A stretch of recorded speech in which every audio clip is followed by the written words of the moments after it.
18th century Baroque composer Johann Sebastian Bach was the inspiration for the founding of Bach Aria Soloists, a local organization that has been around for 17 years and whose current season is supported by the Neighborhood Tourist Development Fund. Here to talk to us about the current season and a little bit more about the organization is Bach Aria Soloists founder, artistic director, and violinist, Elizabeth Lane. Elizabeth, thank you for taking time to talk to us about your current season and about your organization. You're so welcome, Consuelo. So happy to be here. Now, what was it about Bach who inspired you and impacted you in such a great way that you wanted to share it with others?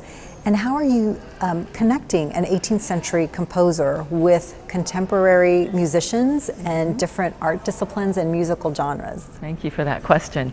Well, of course, Bach is the greatest composer in Western music, and everybody from the other great composers who came after him all feel that way about him, and his music has always spoken to me.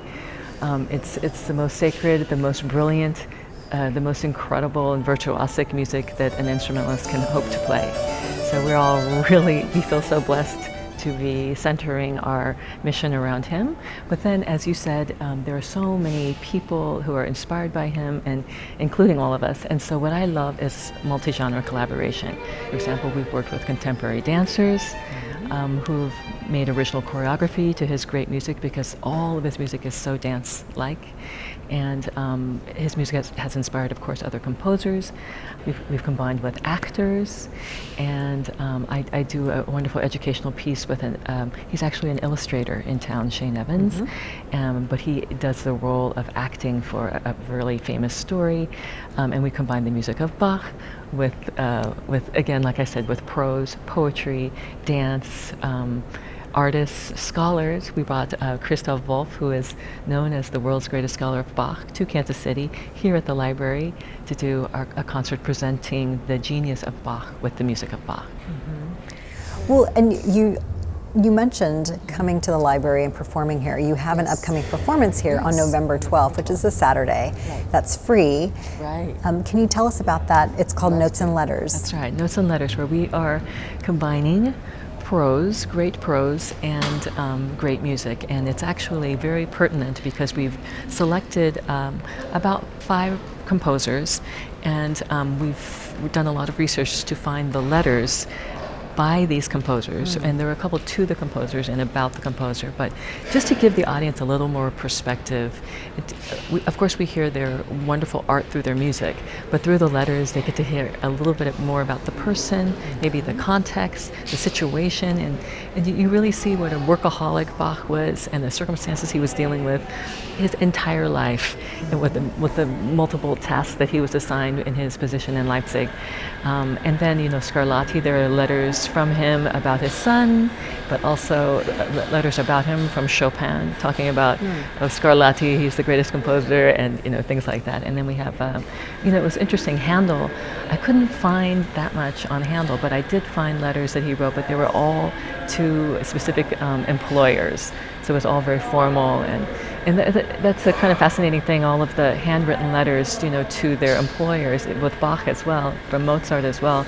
They have to be so humbling, and it's mostly to royalty, or sometimes it's to the church, and sometimes it's to the court, and it's just so interesting how they have to be. They call themselves your affectionate servant.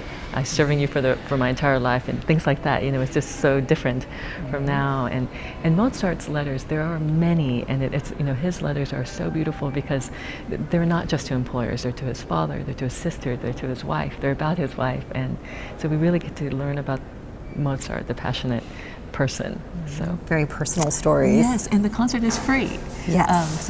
So people just have to register at our website, bachariasoloist.com, in order to have a seat. Okay, and it fills up quickly, so. Very quickly, yes. So go ahead and go to the website today. All right, you heard it. Sign up soon. Well, thank you so much for taking time to talk to us today, and for all that you do, and for being such wonderful ambassadors of Kansas City throughout the world. Well, thank you so much, Consuelo. I really appreciate it. The Neighborhood Tourist Development Fund supports local nonprofits that bring cultural, social, educational, and recreational activities to our area.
To learn about additional upcoming events, visit kcmo.gov/NTDF.